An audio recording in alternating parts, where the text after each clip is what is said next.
أنيوسيو يوربون، شلونكم؟ ورجعت لكم فيديو جديد.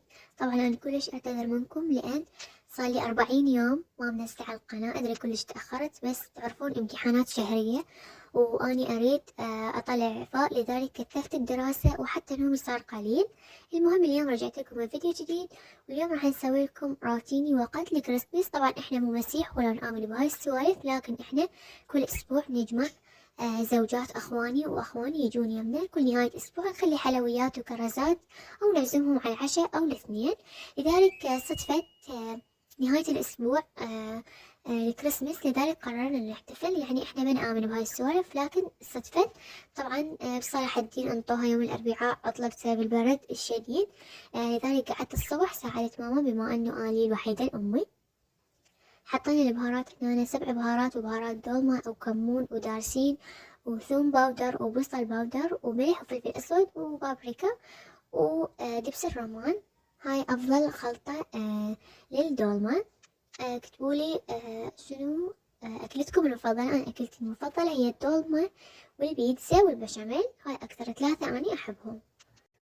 وطبعا أنا ما أقصد الأذية لإخواننا المسيحيين، كل كامل احترامي لهم، ولكن إحنا يعني إلنا ديانات مختلفة وأنا طبعا أحب ديني.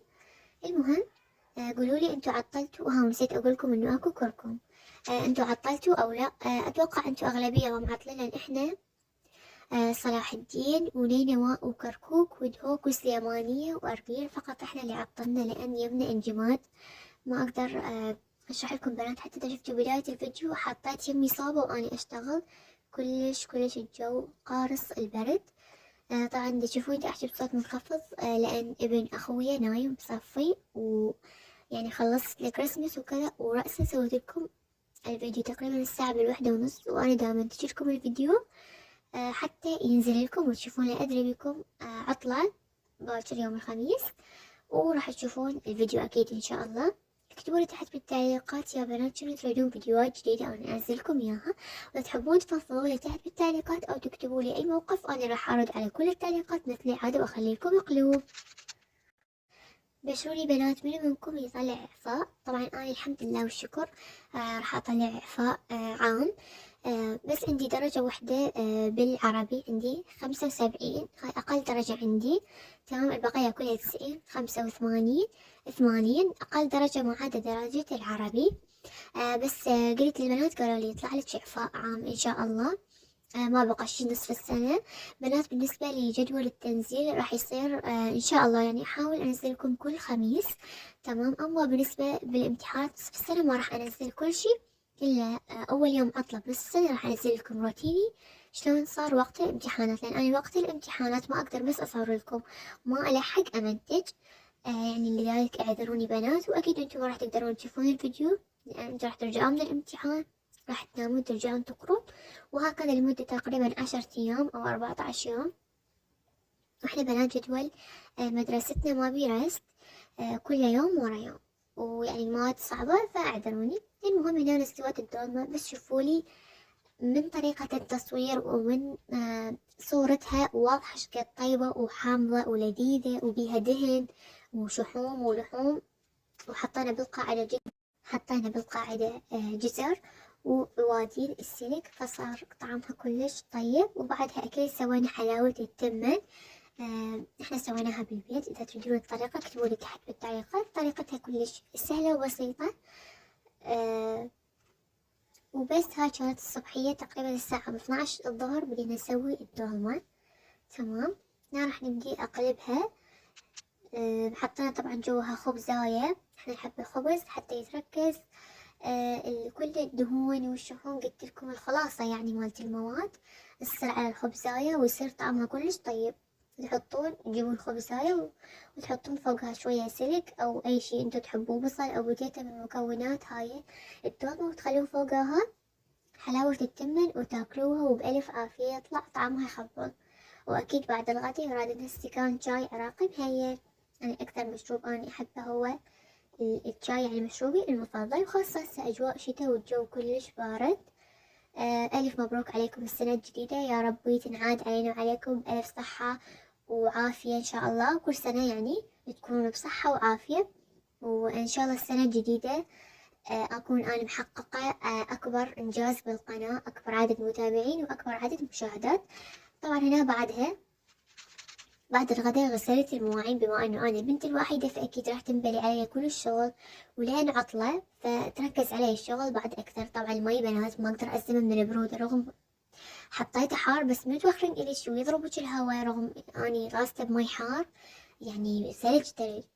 هنا طبعا بابا حبيبي جاب لي جوز الهند، قلت له مشتهيتها ورأسا راح جاب لي اياها واجا، رغم الجو بارد بس طلع خطية على مودي. بنات كلش بيها فوائد، تقدرون تحطوها لشعركم، تقدرون تحطوها لبشرتكم، وتقدرون تاكلوها ايضا، راح تفيد اثنين لان انتو صارت داخل جسمكم وراح تتوسع. طبعا هنا انا رجعت لكم الساعة بالسبعة تقريبا. خليت هاي الشمعة، قلت لكم احنا ما نآمن بهاي الشغلات، ولكن يعني كزينة حطيناها مو كطقوس، فحطينا هاي شمعة شمعة شنو اعذروني تعبانة طبعا. حطينا شجراية وخلينا يمها الزينة هي الخاصة بها.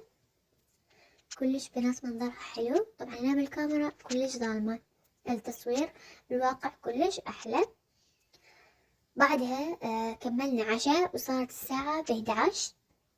هنا بديت أقشر إيدي حتى أستعد للاستحمام. راح أشوفكم الأغراض اللي أستعملها داخل الحمام. أول شي طبعا المقشر، أكيد هذا مقشر أسبوعي بالرز. بنات أي منتجات بها رز استخدموها لأن تبيض البشرة بطريقة فظيعة. أنصحكم أي شي سواء غسول مرطب أي شي برز فأنصحكم به، وريحته كلش طيبة وتعطي نضارة للبشرة.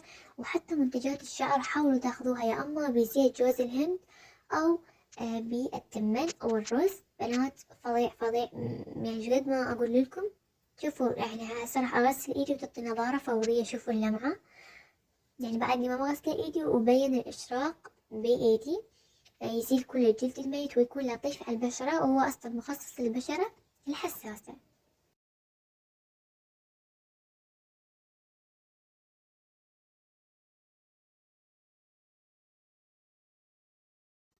بعدها نيجي على الفقرة المفضلة لكل بنية، وهي فقرات الميك اب. طبعا بما انه قلت لكم اليوم جمعة عندنا، فقررت اخلي ميك اب بعد الحمام.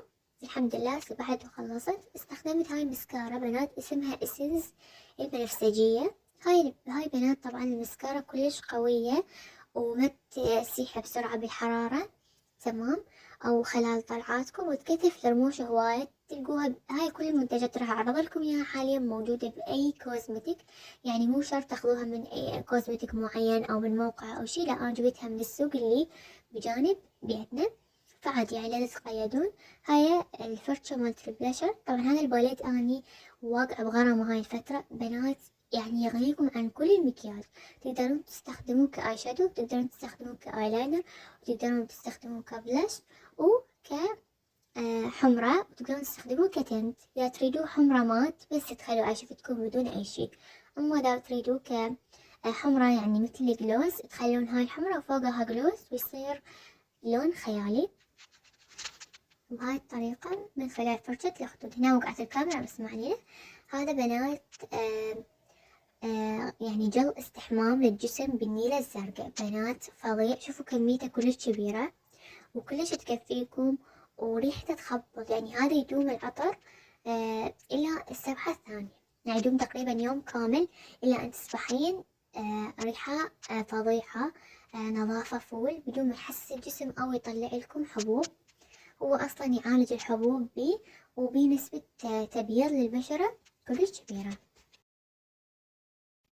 رجعت أديلكم الفيديو مرة ثانية حتى تشوفون الأشياء مرة ثانية، حتى تبقى ببالكم إذا تروحون على أي كوزمتيك تقدرون تاخذون سكرين. أنا عدتلكم الفيديو بطريقة شوية أبطأ حتى تقدرون تاخذون سكرين هسه، تقدرون تاخذون الباليت أو أي شي يعجبكم من هنا. شوفوا لي بنات ألوانه وانتوا احكموا من خلال ألوانه. شوفوا هي كل درجات البينك وكل درجات الرماديات أو الترابيات، وبالأعلى شوي أكو جوزي. بنات فظيع. بصراحة بهاي الفرشة الكبيرة ما يحط كلش إلا انتوا تضغطوها بإيديكم وتصغروها مثل هاي الطريقة يلا تخلي. تقدرون تستخدمون فرشة كلش رفيعة وحادة تخلوها على جفن عيونكم، وبعدها تدمجوها من خلال الإصبع، وبعدها يلا تدمجوها من خلال الفرشة، يلا يعطيكم لون. تمام، استخدموها هيك الطريقة. إذا تحطوها بالفرشة ما راح يصير، راح بس تتشبع بيها الفرشة، ما راح تخلي على وجهكم أي شيء. هذا هي مجموعة من الجلوسات الاثنين، واحد كلش أحمر وواحد بس مرطب لون خفيف. حسيت شوية